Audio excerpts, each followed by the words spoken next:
mulai hari ini, mulai pembelajaran kita akan mulai dengan doa.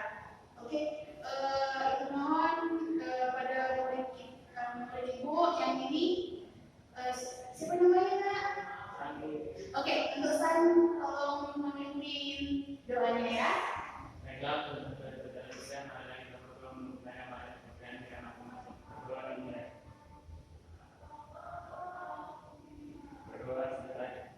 terima kasih untuk San. Oke, ini adalah pertemuan pertama kita pada semester ini. Nah, Ibu di sini akan mengajar mata pelajaran yaitu simulasi digital. Oke, Ibu perkenalkan diri ya. Ini dari kalian ada yang belum kenal Ibu. Nama Ibu adalah Ibu Prestasi Semarang. Ibu mengajar di sini mata pelajaran simulasi digital. Oke, sebelumnya Ibu akan mengabsen kalian agar Ibu juga tahu nama kalian di sini. Oke? Saya Yohanes. Yohanes Sinaga. Mustafa. Loh, Mustafa mana nih? Mustafa. Loh, kenapa dia lari? kemarin dia sakit, Bu. Sakit apa? Sakit hati. Oke. Nanti lain kali mohon di kelas ini kalau ada yang sakit, kalau ada yang izin, surat izinnya, surat sakitnya tolong kasih sama Ibu. Kalau tidak ada surat yang menandakan dia sakit atau izin, Ibu akan membuat keterangan bahwa dia absen. Oke? Sebelum kelas Ibu dimulai, coba boleh perhatikan dulu kanan kiri, atas bawah ada sampah ketika kalau ada sampah dibuang, ya. Karena yang kita suka di kelas Ibu kotor-kotor ya. Oke, udah ada semuanya? Udah bersih semuanya? Oke, nah sekarang kita masuk pelajaran kita yang pertama, yaitu materinya adalah komunikasi dalam jaringan atau komunikasi daring. Nah, siapa yang tahu komunikasi dalam jaringan? Ayo, silakan acungkan tangannya atau angkat tangannya. Oke, tidak ada yang tahu, maka Ibu akan jelaskan. Nah, komunikasi daring atau komunikasi virtual itu adalah cara komunikasi di mana penyampaian dan penerima informasi atau pesan itu dilakukan menggunakan internet atau melalui dunia maya atau cyberspace. Oke. Nah, komunikasi virtual itu pada abad ini itu dapat dilakukan di mana saja dan kapan saja. Jadi kita bisa bebas di mana saja, mau itu di angkot, mau itu di rumah, mau itu di mana saja kita bisa melakukan komunikasi virtualnya.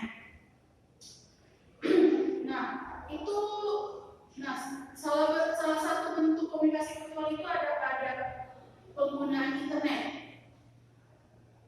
Nah, internet itu adalah media komunikasi yang cukup efektif dan efisien dengan tersedianya berbagai layanan dan fasilitas. Nah, seperti web, chatting. Nah, chatting itu seperti Yahoo, Messenger, TikTok, dan lain-lain. Nah, selanjutnya ada email, Friendster, Facebook, dan Twitter, dan banyak lagi. Nah, begitu banyak fasilitas yang ditawarkan dalam dunia maya untuk melakukan komunikasi dan keberadaan semakin membuat manusia tergantung pada teknologi. Ketergantungan tersebut dapat dilihat pada maraknya penjualan ponsel dengan harga murah dan tawaran kelengkapan fasilitas. Nah, kegemaran komunikasi yang bermain internet itu menimbulkan suatu komunitas baru yang disebut komunitas virtual. Nah, di dalam komunikasi daring ini itu ada keuntungan dan kerugiannya. Nah, untuk keuntungannya itu dapat dilakukan di mana saja. Nah, lalu terus efisien biaya. Nah, efisiensi waktu, dan terintegrasi dengan layanan TIP lainnya. Meningkatkan intensitas komunikasi, itu seperti komunitas daring, itu mendorong orang yang biasanya diam-diam di dunia nyata, nah mereka menjadi aktif saat berkomunikasi di dunia maya. Nah, lalu setelah itu meningkatkan partisipasi. Maksudnya di sini adalah dengan terbuka jalur komunikasi akan semakin banyak orang yang dapat berpartisipasi dalam diskusi. Nah, itu adalah keunggulan, contoh-contoh keunggulan dalam komunikasi daring. Nah, selain keunggulan, itu ada kelemahannya. Itu seperti tidak mewakili emosi pengguna. Itu maksudnya adalah intonasi bicara, raut muka, gerakan tubuh merupakan hal yang relatif sulit untuk dipahami melalui komunikasi daring. Yang selanjutnya memerlukan perangkat yang khusus. Nah, maksudnya di sini dalam pelaksanaannya komunikasi daring itu memerlukan adanya hardware dan software. Selanjutnya, terlalu banyak informasi yang tidak penting. Maksud di sini adalah komunikasi daring seringkali informasi yang didapat itu menjadi terlalu banyak sehingga membuat bingung si penerima. Nah, jenis-jenis komunikasi daring itu ada dua. Ada dua jenis, yaitu komunikasi daring sinkron atau serempak. Yang kedua, komunikasi daring asinkron atau tak serempak.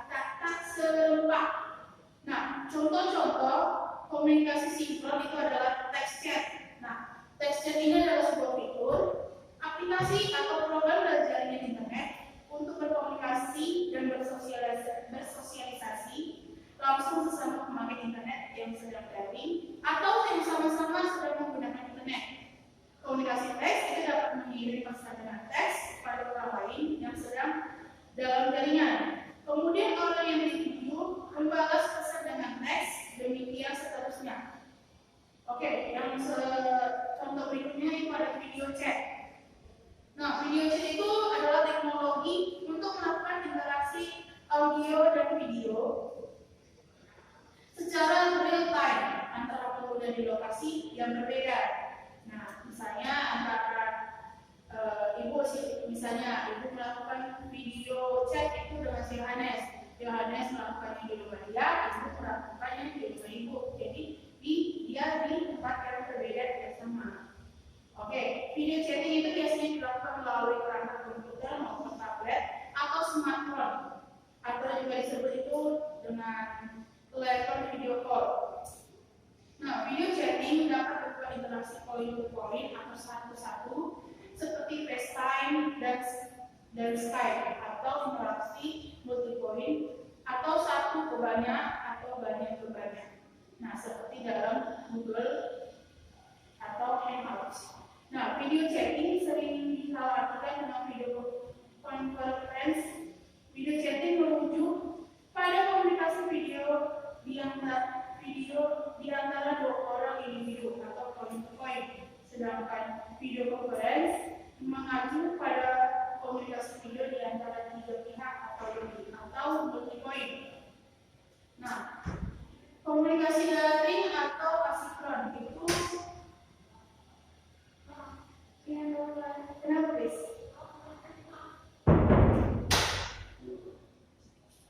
Nah, untuk komunikasi daring asinkron atau tak serempak itu adalah komunikasi yang menggunakan perangkat komputer dan dilakukan secara tunda. Atau contoh komunikasi daring asinkron itu adalah email, forum, rekaman simulasi visual, serta membaca dan menulis dokumen daring melalui World Wide Web. Terus kita masuk kepada komponen-komponen pendukung komunikasi daring. Nah, komponen-komponen pendukung komunikasi daring itu ada komponen perangkat keras atau hardware, komponen perangkat lunak atau software, komponen perangkat nalar atau akal atau brainware. Nah, komponen perangkat keras itu bentuknya dapat dilihat ataupun diraba oleh manusia secara langsung atau berbentuk nyata. Contohnya itu seperti perangkat keras yang diperlukan untuk melaksanakan komunikasi daring adalah komputer, headset, mikrofon, serta perangkat pendukung koneksi internet. Untuk software itu yang berguna untuk menjalankan suatu pekerjaan yang dikehendaki. Nah, program diperlukan sebagai penjembatan antara perangkat akal atau firmware dengan perangkat keras atau hardware. Nah, itu contoh-contohnya seperti Skype, Google Hangout, web conference, dan lain-lain. Nah, selanjutnya brandware itu adalah brandware itu adalah kita manusia yang terlibat dalam penggunaan serta pengakuan orang pengguna dan perangkat keras untuk melakukan komunikasi daring. Oke, penjelasan Ibu tentang komunikasi dan jaringan. Apakah semua paham atau ada yang ingin ditanyakan? Paham, yakin? Oke, karena saya bertanya, Ibu meminta kalian untuk coba ambil pasangannya masing-masing. Jadi pengen kalian itu buat kelompok berdua orang. Nah, Ibu akan kasih tugas. Baik, tugasnya itu adalah, untuk kelompok, coba kalian bayangkan, ini kalian diskusikan, jikalau kalian itu adalah pegawai di sebuah perusahaan yang berdomisili di daerah kalian. Nah, pada suatu waktu itu pemimpin kalian itu, pemimpin perusahaan kalian meminta kelompok kalian untuk memperluas jaringan perusahaan ke negara lain. Nah, dia meminta untuk kalian memperkenalkan perusahaannya dan minta juga perusahaan calon mitra usaha di negara lain tersebut untuk bekerjasama dengan perusahaan kalian. Nah, sebagai seorang karyawan, kalian itu kan dituntut untuk bekerja dalam waktu secepat mungkin, cepat, tepat, dan tanpa mengeluarkan dana yang tidak perlu. Jadi, pertama, silakan menentukan nama perusahaan, produk, dan negara asal perusahaan Anda. Yang kedua, dan catat. Yang kedua, buatlah media promosi sederhana mengenai perusahaan Anda. Media itu dapat berupa tulisan, brosur, maupun paparan. Yang ketiga, tuliskan langkah-langkah yang akan dilakukan oleh kelompok Anda untuk mendapatkan mitra usaha di luar Indonesia. Jadi nggak boleh di Indonesia, harus di luar Indonesia, Amerika, Korea, atau mana lah ya.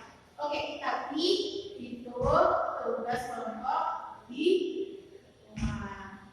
Jadi Ibu minta kalian kumpulkan pada Ibu minggu depan, ya. Jangan asal-asalan ya. Kalau asal-asalan, Ibu tahu loh yang asal-asalan mana, sama yang sungguh-sungguh mengerjakannya. Oke, untuk tugas di sini, silakan ambil kertas kalian. Udah ada kertasnya? Oke, kertas lembar. Mau itu Kinder atau apa, pokoknya kertas lembar. Ibu kasih soal karena kalian tidak ada yang bertanya, jadi Ibu yang bertanya. Yang pertama, jelaskan apa yang kalian ketahui atau apa yang kalian tambah tadi mengenai komunikasi daring. Yang kedua, jelaskan jenis komunikasi daring berdasarkan metode penyampaiannya. Yang ketiga, apa kelebihan dan kekurangan dari komunikasi daring. Yang keempat, sebutkan dan jelaskan komponen apa saja yang diperlukan untuk melaksanakan komunikasi daring. Oke, Ibu tunggu selama 15 menit. Oke, siapa yang paling cepat mau mengumpul, Ibu kasih poin bonus. Oke, gimana? Ada yang ingin tanyakan atau soal yang tidak jelas? Oh iya, Nes, jalan Nes. Apa itu? Itu kan tadi yang bilang kamu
depan.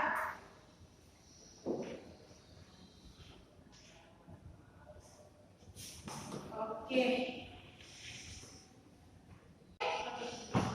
Oke, baik. Jadi